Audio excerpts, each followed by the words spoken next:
Reminder that if you want to be exceptional, you're going to be different from everyone else. That's what makes you exceptional. You can't fit in and also be exceptional. Both have discomfort.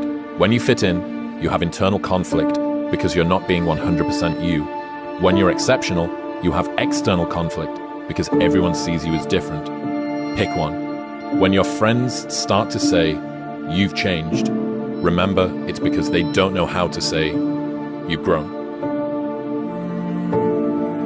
People struggle to do things alone.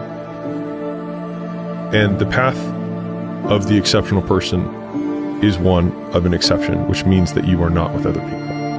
And rather than fighting that or bemoaning it, see it as an indicator that you're on the right path. Because if everyone else were cheering you on, then it means you're not in the right place, because it means you're just like everyone else, and that's not where you want to be.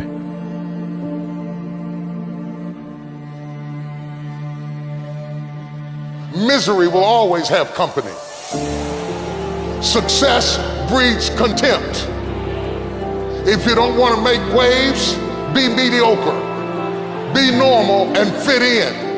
Dress like them, walk like them, act like them, eat like them, go where they go, think like they think, do what they do. And once you've neutralized your uniqueness, you don't need courage. It takes courage to be different. It takes courage to go where you've never gone before. I'm not better than anyone. I just don't have to settle. I just don't have to put myself on clearance. And if you cannot accept my growth, then there's not even room for me. If I have to shrink to stay connected to you, then you need to grow up, or we need to let this thing go. Because if they can't connect to where I'm going, then we might as well end it right now. If you want to be great, you want to be the baddest motherfucker ever at what you do, you could be misunderstood by everybody because you're going to be so fucking obsessed and so driven to get there. That's what it takes. That's a trip. It takes every second of your fucking life. Anybody says balance? Yeah, balance is important for a lot of fucking people. It is. But if you want to fucking go to that edge where people do not like you, don't understand you, question everything you fucking do, you've arrived. Get ready to be misunderstood. Get ready for the people who see you to judge your motives as less than because your priorities are not their priorities. All you do is work. You're so obsessed, right? How many of y'all have heard that, right? You're so out of balance. Out of balance? But if you're broke, you do not deserve balance. Everyone has an opinion. Everyone has an opinion. Why let the opinions of other people deny you from a life that will make history? All of the great things that have happened for humanity have been from one man or woman who had an idea and just wouldn't let people shake it from them. I think most people have the potential to be exceptional, and because most people are peculiar in their own way. They just stifle that because they want to be accepted by most people, but in so doing, never accomplish what they want to do because they conform. It takes courage to be successful.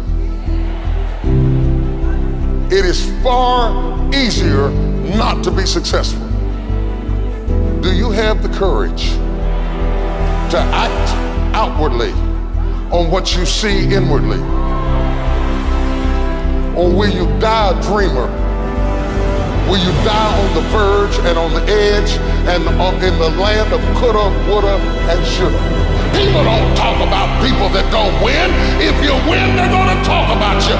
Do you have the courage to stand there though the storms keep raging and the people get to talking and you stand there and say, I've come too far to turn around? Do you have the courage?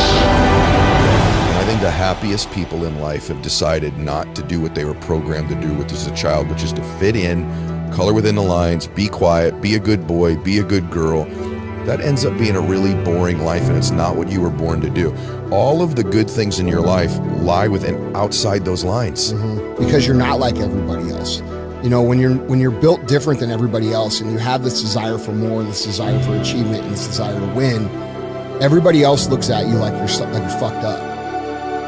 The most frustrating thing in the world for me is when normal people judge a man like myself on what it really takes to extract greatness from nothing. It takes every bit of who you are if you choose that route. If you don't, Merry Christmas, do what you gotta do. I'm astounded by how many people want to be spectacular in life but also want to be normal. By being normal, you are, by definition, aiming for average. Normal people get normal results. Exceptional people get exceptional results. You literally can't do what everyone else does and expect to not get what everyone else has got. By doing what everyone else does, you guarantee average results. It's giving yourself permission to do things that's different than people in your social circle or your age group are doing. It's giving you permission, giving yourself permission to be an exception so that you can become exceptional. I think unreasonable people change the world. Yeah, they do. And I like that there are unreasonable people, no matter what form that takes. Yeah. And the unreasonable people change families. Unreasonable people are the one. Yeah. And so, however that manifests itself for you in your life, if you're listening to this, I think weird equals rich and normal equals poor. And I don't mean that just financially. I mean in life. You always have to be the person who roots for you before everyone else does. And it's usually a single clap in the auditorium for a very long period of time. It is a slow clap that's just you rooting for you.